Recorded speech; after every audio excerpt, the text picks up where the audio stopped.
friends, welcome back to Crime Adjacent Season 8, the case of the Michigan Nightstalker. Here's where things stand. I had a new plan.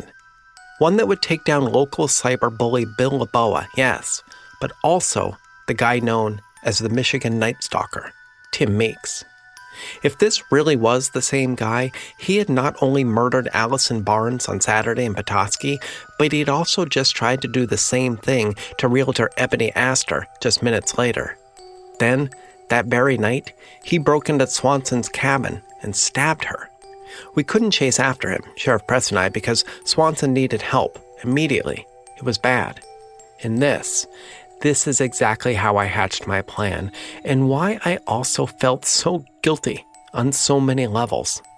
Like I said in a previous episode, it's all on the record at this point, and I'll have to appear in court a few more times in northern Michigan, and I'm sure the media will be there to document it all again. So at this point, I might as well just tell it all, get it out. Because it somehow got even weirder on that last weekend in September 2024. And I was in the middle of it all. Here's the story. But first, if you're liking this show, please drop a 5-star like and review on your favorite app. It helps more than you know. Thanks for being here. For more about this show, you can pop over to our Patreon page, patreon.com/crimeadjacent, for live streams and background info. I'd love to see you there. From San Francisco, this is Crime Adjacent, the never-ending true crime story told weekly. I'm Chase Patrick.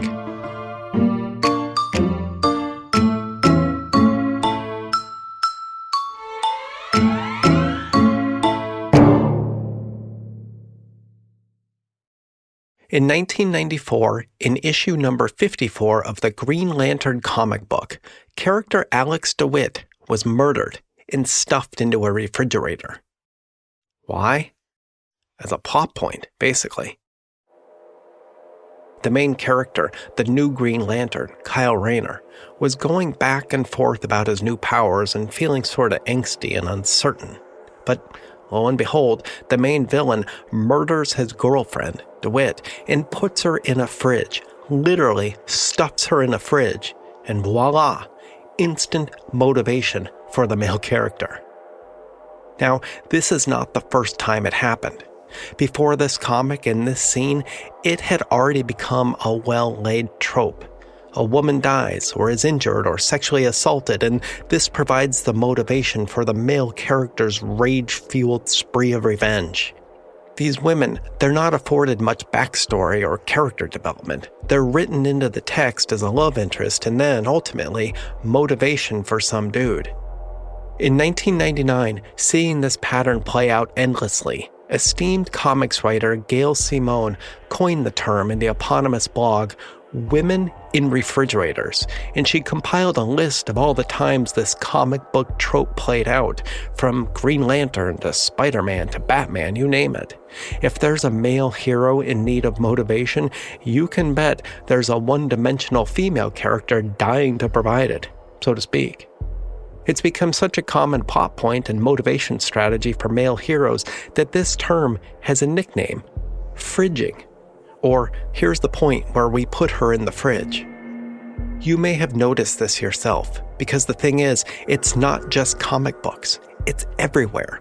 Movies, books, TV shows. And it has all sorts of names. The disposable girlfriend, the motivational dead girl, the dead girlfriend trope. Look, I love action movies. I love those revenge movies. Taken, Peppermint, Seven, The Punisher. John Wick put a clever twist on this, I thought, with the killing of a puppy as the instigating event, and that Nicolas Cage movie did something similar with the pig. You get the point. The conflicted male hero, the ambiguity and indecision, and then a briefly written, no-faceted female character is murdered or assaulted, and then on with 2 hours of blood and guts, action, and revenge. Cool. My guilty pleasure is nevertheless liking and watching all of these movies. They're everywhere and cliche and gross, and oh my god, it occurred to me there in the hospital parking lot that I was doing the same thing. Did I just put Swanson in the refrigerator? I was ready to go, ready to leave, but now, with her injured and Bill LaBoa still out there and Tim Meeks clearly escalating, had I decided to stay and settle things once and for all because of my guilt and shame at Swanson's injuries? Yes. I'm not proud to admit it. That was part of it. I'm a fridger. Apologies if you haven't heard that term before, and now you won't be able to unsee or hear it while watching movies or reading thrillers. But here we are. Despite all that, despite putting Swanson in the fridge, so to speak, I did actually have a plan. A good plan. A plan that actually did indeed lead to the capture of Tim Meeks that very night. Here's what I did. And hey, surprise, surprise, if you've been following along with all my previous plans, it wasn't really that bright or even original, and you're probably wondering why I didn't think of it sooner. I get it. Because basically, all I did was exactly what Swanson did. I asked Dorothy back in the crime-adjacent team to check me out of my cabin and insert the name of someone new in the online registry. A woman. A single woman. Just like we did with Swanson the previous night. We had determined, or at least surmised, that the clown creeper, or the Nightstalker, or Meeks, I guess, had somehow been given access to the booking records. There is just no possible way he could have scoped out cabins so quickly to determine which ones were being rented by single women. He definitely was receiving help of some kind, or maybe he somehow had cracked a code or found a loophole, or who knows, maybe Bill LaBoa had been giving him the information for his creepy camera shows. I don't know. Or, to be precise, I didn't know then, that day. We just knew that Meeks was showing up at the cabins of vacationing women the night they checked in.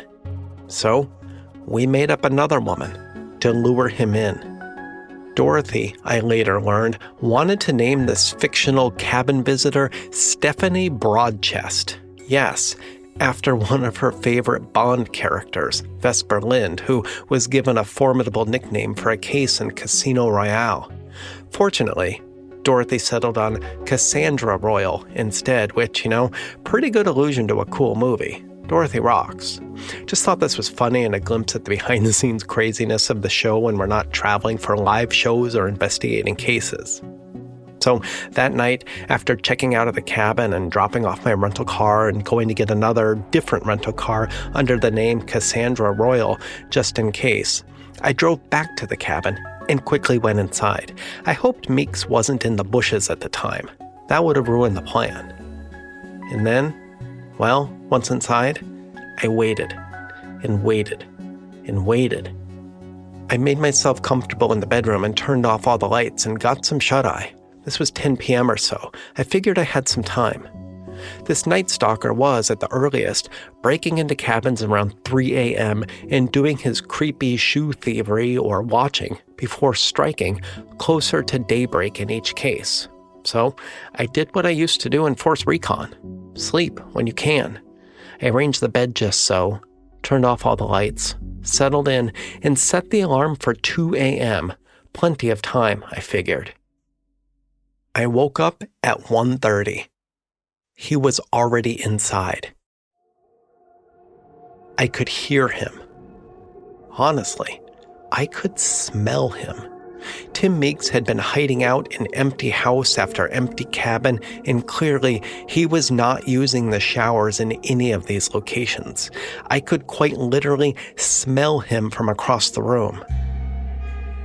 It reminded me of a Survivor account from Richard Ramirez, the Nightstalker, or one of them back in California, who said the man reeked to high heaven. The point is, when I heard a footfall on the creaky old floorboards of the bedroom, and when I smelled this haunting sea rack of decay and rot wafting from across the room, my eyes snapped open. I tried not to move. Still, I told myself, stay still. He was watching. I could see him now, at the bedroom door. He was wearing a mask, I think. My eyes were adjusting slowly to the dark. I kicked myself for not simply staying awake. But I could begin to make out the contours of his mask. Red hair, a scarred face, plastic, beige, haunted skin. If you wake up to this thing hovering over you in the night, it's terrifying. These moments, I recall, they felt like a standoff. I wondered if he knew I was awake, whether he had sensed a vibe shift or warble in the molecules of the silent nighttime bedroom air. Did he know that I was waiting, ready? Or was this just his thing, to stand there for seemingly hours, just watching? Aitana Ruiz swears he was in her cabin for a long, long time. In my cabin, he remained at the doorway, watching, breathing that putrid breath from somewhere deep within. I could smell it. I remained awake, alert. Part of me wanted to just jump up and grab him, finish this once and for all, but part of me realized he had run away once before. I was not in position, not yet. I knew my plan was a good one. I just had to be patient. And so I breathed steady, trying not to move or signal my awakeness in any way. I waited. It seemed like hours, like time froze between us. And then, finally, he gently placed something at his feet. A tan bag. He had already nabbed 2 pairs of shoes that I had purchased at the local Meijer that night, along with some clothes and toiletries. I had to sell it. I figured he'd be creeping through the house like he always did, and I didn't want him to see all my dude toiletries and clothes and shoes and stuff. And then, in the bedroom, he finally moved from the doorway. He stepped slowly into the room, his feet moving along the side arches to avoid sound. I could see them. He was good at this, practiced. He crept to the foot of the bed, keeping an eye on the lump within it. I could hear him rustle with something, take something out of his pocket. A rope? A horn? I could hear him breathing. It was fast. It was foul. I could feel his hands reach toward the foot of the bed, toward the covers. This was it. Now or never. I had to act fast before he lifted the covers, before he realized what was happening. He was so close. I could see everything now. He was standing at the foot of the bed. I was underneath the bed, my head just inches from his shoes. I heard a rustle from above me. He had removed the covers. It was time. Like a snake or some coiled metal trap, my hand snapped forward and grabbed his ankles. Then I pulled, hard. The man, the clown, Meeks, I would quickly learn because it was indeed Tim Meeks, howled and fell and kicked and screamed in surprise as I pulled him under the bed with me and squeezed in a vice grip of... Listeners, crime-adjacent fans, we have, yet again, reached that complicated part of the case where my desire to tell you everything comes head to head with my desire not to get sued into oblivion or to wind up somehow in jail myself. So this is where I should end it. Probably. I think it's fair to say that when you break into someone's cabin and they're waiting for you under the bed instead of on it, and they grab you and pull you under to subdue you, like, why is this intruder in my cabin? The police should be called. It's fair to say you might be injured in some way. I think we both get that. You might sustain injuries, serious injuries. And that's exactly what happened to Meeks. Was I mad? Sure. I thought of all the damage he had done, all the terror and pain he had inflicted, the assaults and even the murders. And then I saw what he had with him. It wasn't a horn, if that's what you're thinking. He didn't have one on him. No honka this time, which was strange. He had a horn with him when he tried to attack Ebony. But he did, in my room, have a rope. I'm not embarrassed to say I used it on him to tie his hands and feet like a pig. I wasn't about to let him just go free, but no, I did not, for the record, purposefully try to hurt him. Did he get injured in the scuffle? Probably. I mean, yes, he did. I know he did. It's in the reports. But again, that's sort of what you get when you break into someone's cabin and sneak into their bed in the middle of the night with a rope. I'm doubting a jury would convict me of anything here, but like I said, I need to be careful. This is still an ongoing case as all the lawsuits and cases go to trial, so suffice it to say, this is it. This is how I caught the Michigan Nightstalker. By laying a trap, planting a dummy in bed, and then pulling this guy under the bed with me to tie him up. For once, honestly, I was relieved my plan had worked. Surprised, actually. Things were finally going our way. One more demented chess piece off the board in this town that had lived through too much pain and fear that week. I was excited to call Sheriff Press. I looked at my watch. It was just after 5 a.m., which surprised me. I'm positive Meeks broke into my cabin, well, Cassandra Royal's cabin, at around 1:30 a.m. or so, when I first woke up.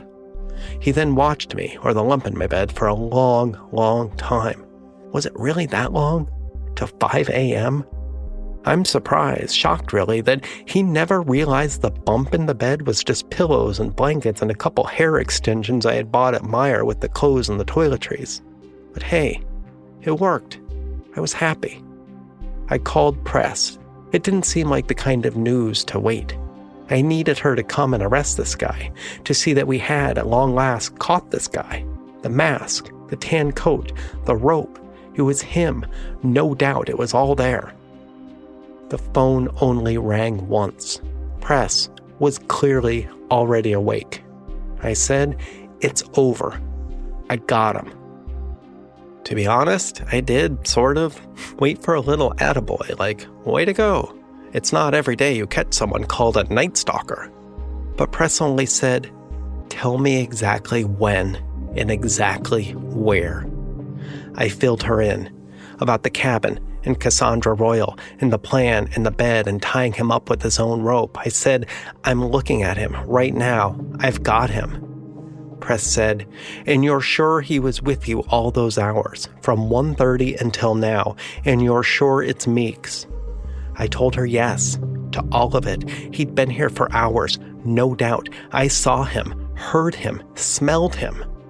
Press cursed. This was not the attaboy I was looking for. "What's up?" I asked. There was a long pause. Press said the only thing she could possibly conclude. "There's two of them."